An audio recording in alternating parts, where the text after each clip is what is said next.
सौ बात की एक बात यह कि चांदी के दामों में आग क्यों लगी हुई है, यह समझने की जरूरत है। सोने के दाम तो बढ़े हुए हैं ही, चांदी भी भागे जा रही है। वही सोना और चांदी जो हमारे घरों में गहनों के रूप में चमकते हैं, निवेश के रूप में छिपे रहते हैं, अब भारत में इतनी ऊंची कीमतों पर पहुंच गए हैं कि हर कोई सोच रहा है कि हो क्या रहा है। 10 ग्राम सोना लगभग 1.5 लाख रुपए का हो रहा है और 1 किलो चांदी की कीमत 3 लाख के पार पहुंच गई। यानी कीमतें पिछले साल से दुगनी तिगनी हो गई हैं। 2025 की शुरुआत में सोना लगभग 70,000 रुपए प्रति 10 ग्राम था और चांदी लगभग 90,000 रुपए प्रति किलो थी। 3 लाख पार कर गई है। ये तो लोग देख ही रहे हैं कि दुनिया में अनिश्चितता है, नए नए युद्धों की आशंका बढ़ रही है, महंगाई है, डॉलर के मुकाबले रुपया कमजोर हो रहा है, त्योहारों और शादियों की मांग है, वो सब तो है, लेकिन फिर भी एकदम इतना उछाल लोगों को समझ नहीं आ रहा। तो चांदी की कहानी तो यह है कि चीन ने चांदी के एक्सपोर्ट पर रोक लगा दी। क्यों लगाई है वो असली कहानी है जो समझने की जरूरत है। क्योंकि पब्लिक को तो लगता है कि चांदी सोने की तरह ही इस्तेमाल होती होगी। लोगों को दिखता है कि चांदी तो बस गहनों में होती है, सिक्कों में होती है, लेकिन फैक्ट यह है कि चांदी की दुनिया की आधी से ज्यादा मांग इंडस्ट्री से आती है। 2025 में चांदी की कुल मांग करीब 37,000 टन पर पहुंच गई। ठीक है, इसमें 60% हिस्सा इंडस्ट्री का था। तो इंडस्ट्री चांदी का क्या करती है? तो पहली चीज तो जो समझने की जरूरत है वो ये कि चांदी बिजली की सबसे अच्छी कंडक्टर है, इलेक्ट्रिकल कंडक्टर है। इसका मतलब क्या हुआ? मतलब यह है कि चांदी से बिजली सबसे तेज गुजरती। बिजली के गुजरने पर वो गर्म नहीं होती जैसे कई और मेटल हो जाते हैं, उसमें जंग नहीं लगती। तो इससे क्या होता है, चांदी की इस क्वालिटी की वजह से वो इलेक्ट्रॉनिक्स और जितने भी आजकल गैजेट बन रहे हैं उनमें घुस चुकी है। मोबाइल फोन, टीवी, कंप्यूटर, हर सर्किट में चांदी इस्तेमाल हो रही है। सर्किट के अंदर बहुत ही थोड़ी सी लगती है सर्किट में, लेकिन सारा सर्किट इसके सहारे चलता है। सर्किट बोर्ड, स्विच, कैपेसिटर, सब में चांदी लगती है क्योंकि वो बिजली को बिना रुकावट के बहाती है। तो एक अनुमान यह है कि 2025 में दुनिया भर में जितनी चांदी की खपत हुई उसका लगभग 30% इलेक्ट्रॉनिक्स मैन्युफैक्चरिंग में इस्तेमाल हुआ। मतलब अगर चांदी ना हो तो आपका फोन गर्म हो जाए, बैटरी जल्दी खत्म हो जाए, सिग्नल कमजोर हो जाए, चांदी ये सब रोकती है। और अब एआई यानी आर्टिफिशियल इंटेलिजेंस आ गया, उसके लिए बड़े बड़े डेटा सेंटर बन रहे हैं जहां से सारा डेटा आता है जो आपको एआई के सारे जवाब देता है, सारे काम करता है। उन बड़े बड़े डेटा सेंटरों में करोड़ों सर्किट बोर्ड लगे हैं, उन सब के लिए चाहिए चांदी। इसके अलावा चांदी सूरज की रोशनी को बिजली में बदलती है। वो कैसे? जो ये सोलर पैनल आप देखते हो ना, इनमें सिल्वर पेस्ट इस्तेमाल होता है। सिल्वर पेस्ट से फोटोवोल्टाइक सेल बनते हैं, यानी रोशनी से बिजली पैदा करने वाले सेल जो हैं वो सिल्वर की पेस्ट से बनते हैं। दुनिया में 2025 में जितनी चांदी की खपत हुई उसका 15% हिस्सा सोलर पैनल बनाने में इस्तेमाल हुआ है। और दुनिया तो क्लीन एनर्जी की तरफ जा रही है।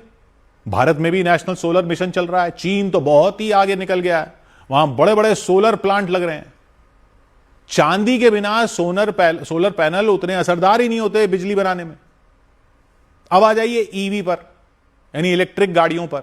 उनकी बैटरी, उनकी वायरिंग, सब में चांदी का इस्तेमाल होता है। और दुनिया इलेक्ट्रिक गाड़ियों की तरफ जा रही है तो यह मांग दुगनी चौगनी होती जा रही है साल दर साल। और सुनिए, पब्लिक तो उतना नहीं समझती, लेकिन वैज्ञानिक जानते हैं कि चांदी बैक्टीरिया मारती है, इसलिए घाव की पट्टियों में चांदी लगती है, मेडिकल उपकरणों में चांदी लगती है, दांतों की फिलिंग में चांदी लगती है, यहां तक कि पानी को फिल्टर करने में भी चांदी का इस्तेमाल होता है। अस्पतालों में चांदी की परत वाले कैथेटर इंफेक्शन को रोकते हैं। मास्क में, लैब कोट में, यानी ऐसे कपड़ों में भी चांदी का इस्तेमाल होता है बैक्टीरिया से बचने के लिए। तो चांदी एक मजबूत धातु है जिसमें जंग नहीं लगती और यह बहुत गर्मी झेल लेती है, इसलिए हाई टेम्परेचर वाली जगहों पर काम आती है। और गहनों में, बर्तनों में निवेश के लिए वो तो चांदी के इस्तेमाल को आप जानते ही हो, लेकिन गहनों वगैरह के लिए दुनिया में इस वक्त चांदी की खपत सिर्फ 25% ही हो रही है। 1/4 चांदी गहनों में जा रही है, बाकी सब कहां कहां लग रही है। तो अब सवाल यह है कि चांदी आती कहां से? चांदी कोई जादू से तो बनती नहीं है, उसकी माइनिंग होती है, वो धरती के पेट से निकलती है, खदानों से। लेकिन पब्लिक ये नहीं जानती कि सोने की खदानों से सोना निकलता है, लेकिन चांदी ज्यादातर अकेली नहीं मिलती, वो दूसरी धातुओं के साथ निकलती है। मतलब लेड, सीसा, तांबा, सोने की खदानों में मिलती है चांदी। 2024 में दुनिया की 82% चांदी इन्हीं दूसरी खदानों से आई। सिर्फ 18% जो खदानों से आई ना, वो शुद्ध चांदी की खदानें थी। मतलब चांदी एक बाय प्रोडक्ट है। मतलब यानी जब तांबा या सीसा निकालते हैं, साथ में चांदी एक तरह से बोनस में मिलती है, क्योंकि धरती में चांदी इन धातुओं के साथ घुली मिली रहती है। खदान वाले पहले दूसरी धातु निकालते हैं, फिर उससे चांदी अलग करते हैं।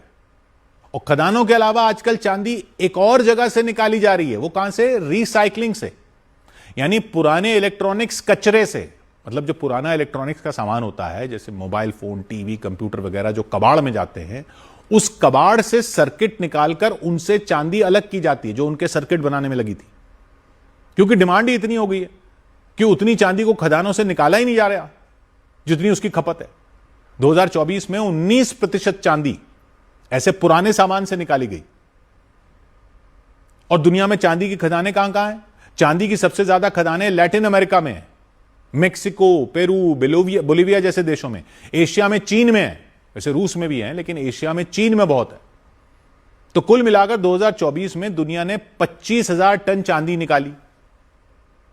और खपत कितनी हो रही है? मांग कितनी है? 37,000 टन। निकली 25,000 टन। बाकी रिसाइकलिंग से निकली।